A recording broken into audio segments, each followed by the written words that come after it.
Welcome to the Spring Creek server, where just updated to 1.20.1 in Minecraft, and we have recently finished the perimeter over here, which is about 4,000 blocks away from where we had set up home base previously.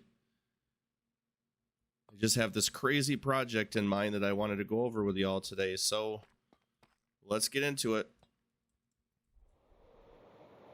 So I've already started. So obviously this is where the ocean monument was, and I've already started what's going to be our part of our mob farm down here, which I've designed somewhat in a creative world that I'll show you shortly. See, we have the world eater still down here. I figure I'll probably leave it here. I do have it blocked, so it shouldn't be able to run. Although on the other side, the TNT is still in the TNT dupers, which I'll probably take out just in case, so we don't get any lightning hitting anything up there and dropping a bunch of TNT on anything. So I built this little area down here just to kind of explain our crazy ambitious mob farm that we're looking to build here. So we're basically looking to build a mob farm that's gonna farm everything, from creepers to skeletons to zombies, to turn them into drowns, to getting copper, to guardians, squids, glow squids, slimes, iron, and kind of all have the entire thing all work together. Music disc farm can be turned on and off. So it's going to be a pretty big project, trying to get everything to work. I have a prototype in a creative world that I could show you in a minute here. Once the mob farms are done, then we're going to get even more crazy and build more farms, tree farms, bamboo farms, crazy stuff like that on top of the mob farms, or above the mob farms in the perimeter here. So it's I believe it's 16 by 16 chunk perimeter. It's very large. It took a long time to get down here, so it's in the middle of an ocean, which is not a great idea, because not only do you have to clear the water out of the ocean, but then once you get down in the ground, then all the caves are all waterlogged. There's very few dry caves. You see it, you have one dry cave there, you have one dry cave there. Everything else that was in the middle of this was all waterlogged. When you watch the time lapses from previous episodes or from the beginning of this episode, you'll see all the voids that were in the middle of this area here were all waterlogged caves, and it took a very long time to do this. I think this project started around Christmas time, so this has been ongoing for 6 months at least. I finally got smart and built myself a bubble elevator all the way to the top, so I didn't have to fly, because I was killing through the rockets. So I'll log on to the creative world, and we can take a look at what I've been working on there. All right, so here we are in one of the creative worlds where I've been working on this mob farm. Now this is probably about the 4th or 5th iteration of this style farm that I tried. Now the goal here was just to try to get the mobs in a minecart as quick as we possibly could, because when you get a mob in a minecart, it no longer counts against the mob cap. So if you can get the mob in a minecart or a boat and process that mob right away, then obviously the faster your rates are going to be. So I tried many different versions of this, and at the end you just can't quite process everything fast enough. Let me turn this on so you can see it go here. You just can't quite get the mobs fast enough, because you'll spawn 3 or 4 in a row and you only have one minecart coming down at a time. And then the other issue is that some of these mobs get stuck. You know, it is pretty quick. I might actually try to go back and work on this a little bit more, even though I have spent a ton of time on this trying to get it down. And like I said, this is probably the 3rd or 4th different versions. See, so here you go already. So, you know, you start to get minecarts, start to get stuck. You know, maybe you need to move this off to the side. They start to do crazy things, because you're trying to pick up these mobs as quick as you possibly can. Yeah, see, we're already messed up here. So I'm going to shut this off. So this is kind of why I went away from this and went to the other version that we had there. So I'll let this finish running, and once it cleans itself up, then I will go to the next version. All right, so here is the version that I have started to build on the server. So this is similar to your traditional 15 by 15 diamond shaped mob farm. I just have it in rows here, and the reason I have it in rows like this is because I don't want spiders in this system. I have a really good spider farm elsewhere on the server. There's 3 or 4 spider spawners in the same vicinity that I can AFK all at the same time. And I can sit at that for just a few minutes and get all the string and spider eyes that I need. So spiders are just something I'm not really wanting to work with here. So let's turn this off.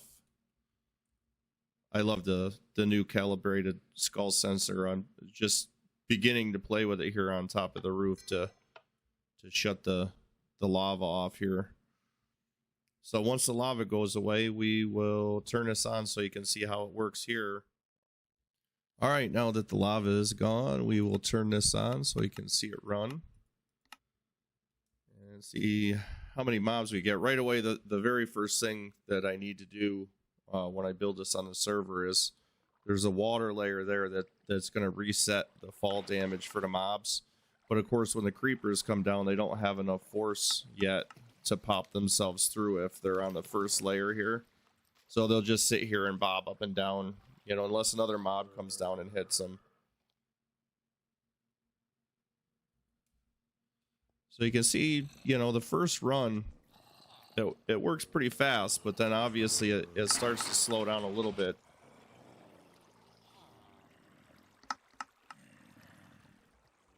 So in this, again, just like in the minecart system here, the goal is to separate the skeletons from the zombies and the creepers down here.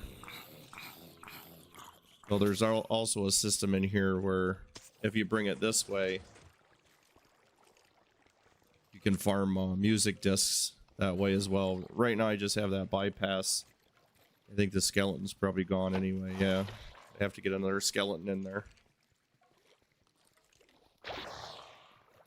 Well, see, this takes a little bit of time to process these mobs. We're really need to get them get them in and get them out of the system as soon as you possibly can. You can hear these guys.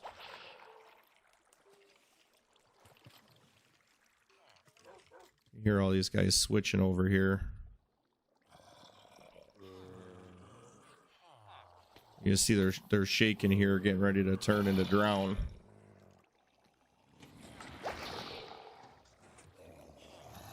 So he'll turn into a drown and come over here, and then I just have him dying in lava right now. Obviously, if we were actually running this farm, we want to have a player with a looting sword over here to beat him up so you could get the copper out of it.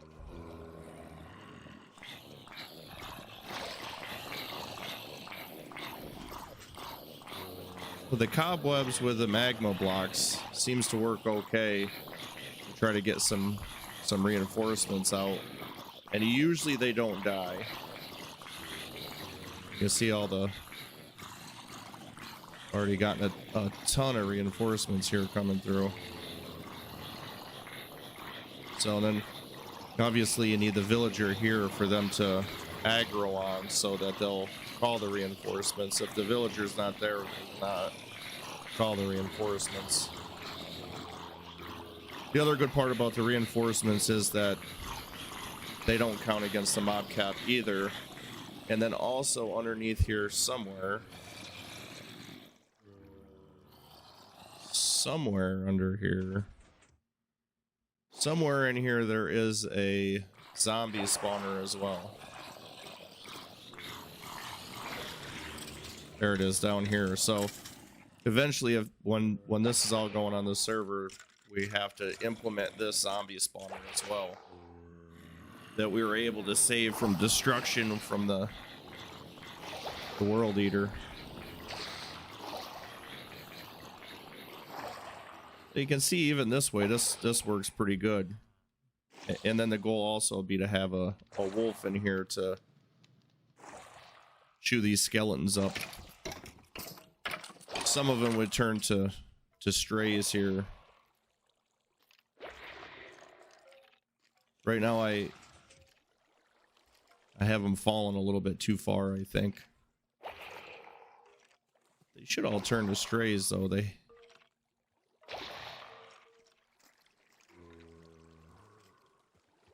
Although they are not for some reason. But anyway, that is this version.